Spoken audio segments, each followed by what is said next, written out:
Thematically, the Necromancer is probably the most fun and awesome subclass in D&D and Baldur's Gate 3 in my humble opinion. So this is it, this is my pure level 1 to 12 and a combat tutorial and items for your Necro Wizard, and of course level 1 we start with the Wizard subclass. Now for your spells we are going to take Firebolt. We're going to take Bone Chill, as this is a Necrotic, a Necromancy spell, and we're going to take Ray of Frost. So we have 3 different damage types. I often take Shocking Grasp. You could take this if you wanted to instead of like a Firebolt, so you have a melee based cantrip. Totally up to you. But I really like Bone Chill. Obviously being Necrotic, it fits thematically, but I do like the option of it stopping a target from healing and causing disadvantage. I think that is just an incredible setup, especially for a level 1 cantrip. For spells, we're going to take Mage Armor. This is a must for any wizard. It boosts your AC up, which is perfect. We're going to take Ice Knife because the Necromancer we're going to theme around Necrotic and Cold. We're going to take Magic Missiles. This is a great spell from level 1 all the way up to the end of the game. We're going to take Sleep because I think Sleep's just an awesome way of just nullifying enemies. We're going to take False Life for the 7 temporary hit points. And we're going to take Ray of Sickness, as this is another Necrotic spell, 2 to 8 poison damage. For your ability points, we're going to have 8 Strength, we're going to have 14 Dex, 16 Constitution, 16 Intelligence, 10 Wisdom, and 10 Charisma, leading us into our skill proficiencies, where you can take whatever you feel like, bringing us very nicely to the Wizard level 2 and the Necromancy subclass. So, we get Necromancy 7. This means that we can learn Necromancy spells from scrolls for 25 gold pieces instead of 50. And Grim Harvest. Once per turn, if you kill a creature with a spell, you regain hit points equal to twice the spell slot used. Thrice if it's a Necromancy spell. Undead and constructs are unaffected. Which basically means if you kill someone with a Necromancy spell, you just keep healing yourself up. Nice way of just keeping on top of your hit points. For spells, we're going to take Shield, and we're going to take Tasha's Hideous Laughter. I think Tasha's Hideous Laughter is a great way of just making enemies prone, and it's kind of funny seeing them just rolling around laughing. And then Shield is a great way to protect yourself as a reaction. Okay, Wizard level 3, we have access to higher level spell slots now, and we're going to start with Melf's Acid Arrow. Shoot a green arrow that covers the target and the ground with acid, deals 4 to 16 acid damage and 2 to 8 at the end of the target's turn. Really nice way of just continually dealing damage, and it looks really cool to cast it. We're also going to take Mirror Image because I love Mirror Image. I think this is phenomenal. It's just a nice way of boosting up your AC. You get 3 armor class per Mirror Image. Once you get hit, 1 will disappear and reduce your AC by 3 until eventually all 3 duplicates are gone and your AC is back to its standard self. But essentially 9 extra armor class after casting the spell. Couple this with Mage Armor and you've really boosted the AC of your Wizard. Okay, Wizard level 4, this gives us access to our first feat, but before that we are going to take Shocking Grasp as a cantrip, because I do like the melee capabilities of it. We're also going to take Hold Person, because it's one of my favourite spells in the game. Really nice concentration spell that just allows you to hold people in place. And we're going to couple this with Darkness. Darkness is a really good utility spell, it really helps you throw this down and stop enemies being able to see you, and all sorts of fun stuff like that. Really nice way of nullifying enemies on the battlefield. And for your ASI, we're going to take our intelligence up to 18. Okay, Wizard level 5, more spells, and we're going to start with the first Necromancy spell at level 3, and that is Vampiric Touch. Touch an enemy to siphon their life force and regain half as many hit points. For 10 turns, you can use Vampiric Touch again without expending a spell slot. So this is a really good way. Again, it is a melee based spell, but if you can line this up with someone and just start siphoning their life to continuously bump yourself up, it's perfect. And then if you kill them using this spell, your Grim Harvest will trigger and you'll regain even more hit points. Just a really nice way of just keeping yourself fully topped up, especially while you've got minions on the battlefield. We're of course going to couple this with Fireball, because no wizard is complete without Fireball. It's phenomenal. You might be wondering, well, why are we not taking Animate Dead, and you will see next. And that is because at level 6 we unlock Animate Dead as an action, which means we do not need to choose it as one of our spells. We also get Undead Thralls, so when you use Animate Dead, you can raise an additional corpse, and better summons. Creatures created with Animate Dead have additional hit points equal to your wizard level, and your proficiency bonus is added to their damage, which means we now have Animate Deads that the hit points are now 12 at this point, and proficiency is a +4 to their damage. Phenomenal. When it comes to spells, we are going to take Counterspell, because I think any wizard needs Counterspell, honestly. It's just a lifesaver in general. We're also going to take Stinking Cloud. Now, this might not be handy compared to some of the other spells, you might want to mix it up a little bit. If you do, then I would suggest taking Glyph of Warding, but I think Stinking Cloud is a really nice way of just throwing it down and just making sure enemies can't do anything. Okay, Wizard level 7, and there are 2 spells here that I think are must-haves. The first one being Blight. This is a Necromancy spell. It's 8 to 64 damage. Plants take maximum damage from the spell and have disadvantage on saving throws against it. Even though this works on everyone, obviously plants it works the best on, but 64 potential damage to a target is insane. And we're going to couple this with Edvard's Black Tentacles. Now, while it's not a Necromancy spell itself, it does look very necrotic when cast. You basically get these gloopy black tentacles sprout from the ground. Difficult terrain, they attack and they smother everyone within. This has saved my life. There was one fight where I had this, and then I had someone on top of it do the Hunger of Hadar, and we just annihilated enemies before they could even get to me. It was so fun. Okay, Wizard level 8. Again, we have access to a new feat, but before that we have our spells to choose from. First one we're going to take is Glyph of Warding, because I love this spell. I think it's just phenomenal. Basically turn the glyph into a nuke. So usually you'd put this on the floor, and then when an enemy walks into it, it would trigger and they would get hit with this type of magic. I prefer using it by placing it on top of a bunch of enemies, and then at the end of your turn, once you've cast it, it will trigger because there's people already within it. And you can basically turn it into a big old AOE nuke. It's just amazing. We're going to couple this with Fire Shield, because I think this is just a really nice way of protecting yourself. If you can have Fire Shield going and Vampiric Touch, you're in a winning combination. And for your feat, you're going to take ASI and bump your intelligence up to 20. Wizard level 9, we have even more spells available now. And we're going to take the 2 that are here, because they are the best. We're going to take Cloud Kill, and that's poison damage, but this is one of the best damage dealing spells in the game.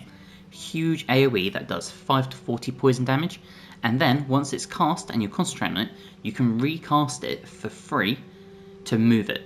So essentially, if the enemies run out the cloud, you can use your action to move the cloud, and it will not expend a spell slot. If you have to recast it though, because you've broken concentration, that will use a spell slot. But as long as you maintain concentration on it, you can move it freely on your turn, and it won't use any spell slots. So it's just a great way of continuously having a big AoE damage dealer that you don't need to worry about your spell slots with. And of course, we're going to couple this with Cone of Cold for thematically for the ice. Okay, Wizard level 10 and Inured to Undeath. You seep yourself completely in death that you are resistant to necrotic damage, and moreover, your hit point maximum cannot be reduced. Just amazing, because there are lots of things in this game that will reduce your hit points, and the fact that we're now resistant to necrotic damage is just one entire damage type that we don't even have to really worry about anymore. This gives us another cantrip, and of course we will take either Poison Spray or Acid Splash. They both do basically some type of damage, one's acid, one poison. Pick which one you want. Now for spells, at this point you can kind of take whatever you want. I would suggest taking some lower level ones. So maybe take like a Chromatic Orb, and maybe like a Flaming Sphere. And that brings us to Wizard level 11. And again, even though we have access to high level spells, you can kind of do whatever you really want to take here. I personally like Otto's Irresistible Dance, because it has no save. So you throw this up, it will work on everyone. Orin, Gortash, you name it, it will land on them, and they have no save against it. It basically causes the attacker, or the enemy you've cast on, to just stop and start dancing. It means our team have advantage on attack rolls. Dance has disadvantage and disadvantage on dexterity saving throws. It's a great spell. And I'll probably couple this with Circle of Death. This is a great damage dealing spell, but, and it's a big but, the AoE for it is insanely big. It is very easy to hit this and hit your own people, so just bear that in mind. If you don't wish to take Otto's Irresistible Dance, keep it a bit more thematic with being a Necromancer, then I think Disintegrate is your best shout. Maybe even Eye Bite. The problem is Eye Bite I don't think is worth it, because it's a good damage dealing spell. The problem is its concentration, and we already have enough concentration spells, whereas something like Disintegrate is 50 to 100 force damage, and it's not concentration. So those would be my options if you wanted to have a bit more damage dealing. But for me, Circle of Death and Otto's Irresistible Dance. And finally, we're at level 12, having access to a new feat and more spells. And because of our limited spell slots at 6th level, we are going to come down here, take some lower level ones. So let's take Ray of Enfeeblement, and let's take Shatter. And we get to pick a new feat, and for this one we are going to come all the way to the bottom. We're going to take Warcaster, just so we get advantage on saving throws to maintain concentration. Okay, so that was that build, levels 1 to 12. Now, for this build to work at its maximum, you should have the Staff of Cherished Necromancy. You can get this in Act 3, you can get this from the Master Carrion side quest. I'm not going to spoil how to do it, go and seek it out.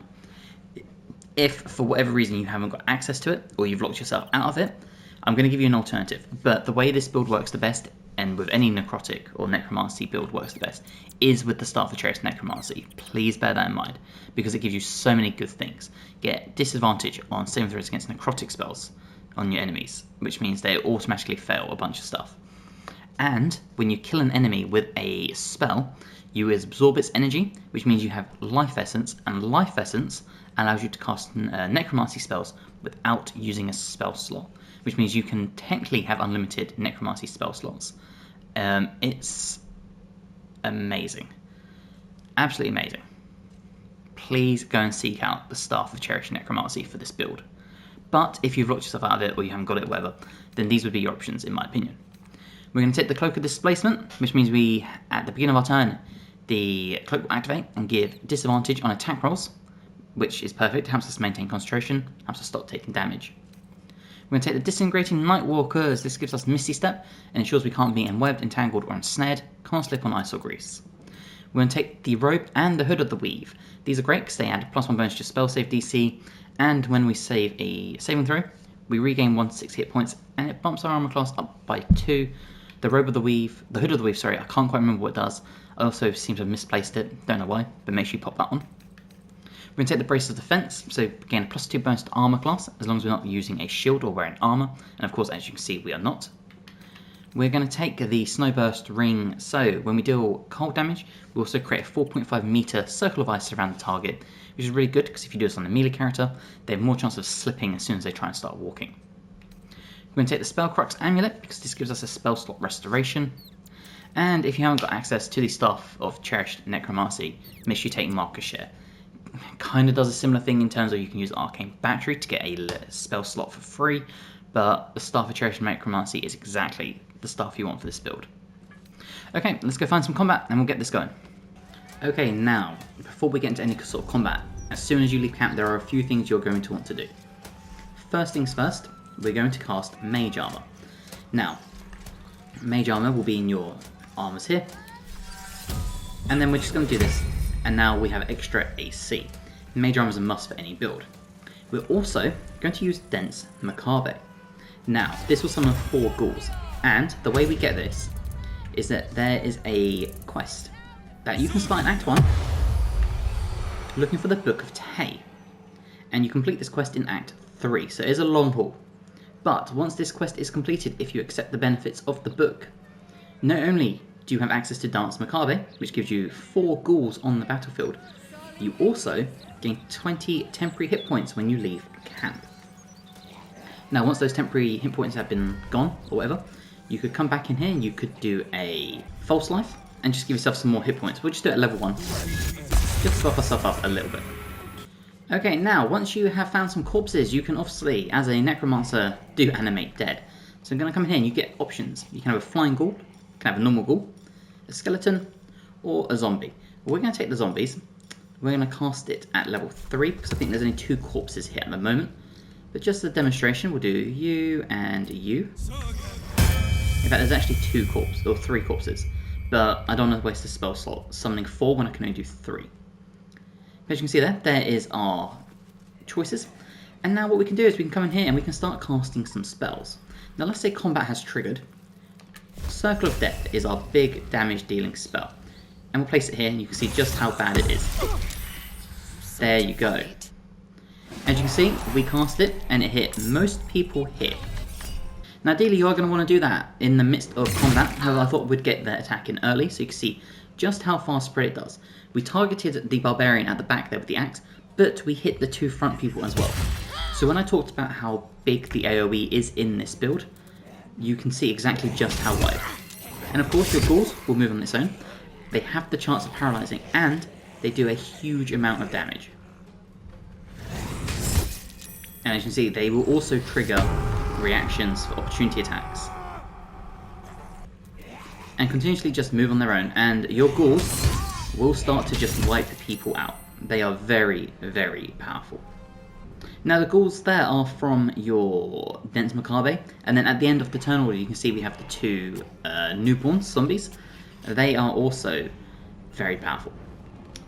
Now, as you saw, we used our main action before combat to do Circle of Death and do mass damage. So what we can do is, as you can see, we used our 6th level spell slot. We can come in here with our Spellcrux amulet, and as our bonus action we can restore our level 6 spell slot. Okay, now it's time for our zombies. Now, the zombies you can actually control, unlike your Dense Macabre ghouls. So with the zombie, we're going to come up here, and we're going to start smacking. And there you go, 11 damage.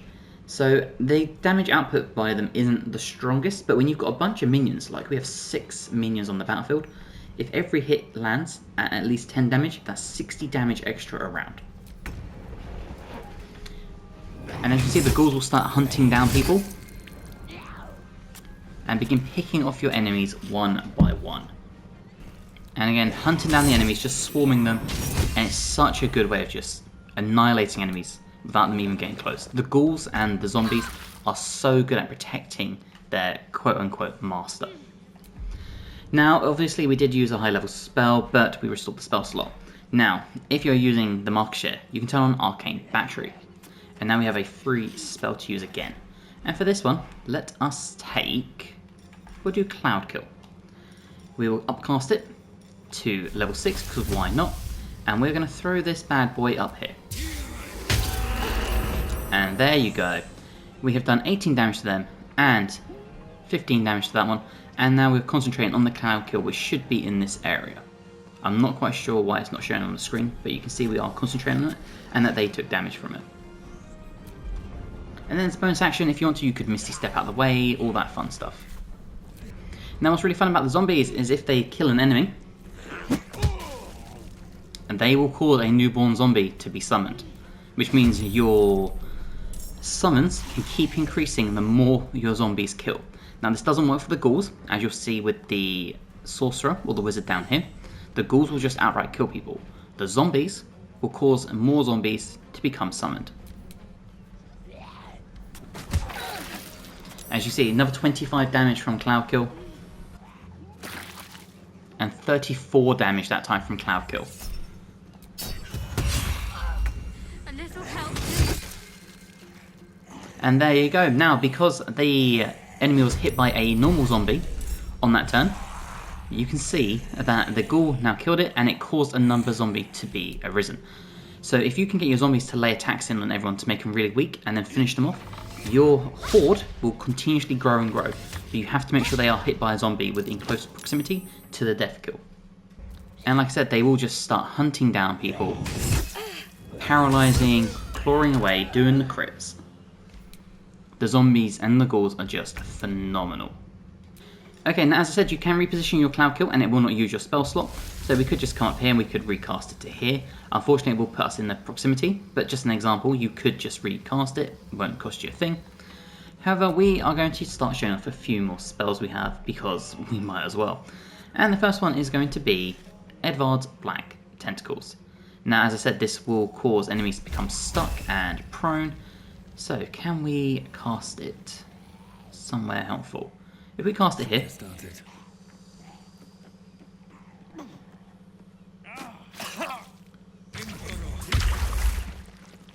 and there you go. You can see the tentacles are here. Enemy is now in difficult terrain and will start to be attacked by the tentacles that are here. And we'll just move over here slightly. As you can see, the enemies are now starting to hunt down the last archer over here. And they will move on their own, the ghouls. And this is what makes them really useful, is that you don't really have to worry about controlling them. They'll just do their own thing. which means you can just worry about controlling your main characters and your actual zombies. And you see, continually hunting down enemies. The ghouls are just amazing at just swarming enemies like this, because once they do this, as you can see, our wizard is now protected. So theoretically, to escape, they're going to have to use their bonus action or their main action to disengage and run away, or fight the zombies that are in front of them. Really nice way of just protecting your allies, having extra meat shields on the battlefield. And there you go, so we hit this enemy, so now, with the crawling Gnaw, if we can kill him on this turn, we'll have another summon. Now, we're running out of enemies to kill, so let's just show off some more things, and we'll start with Bone Chill.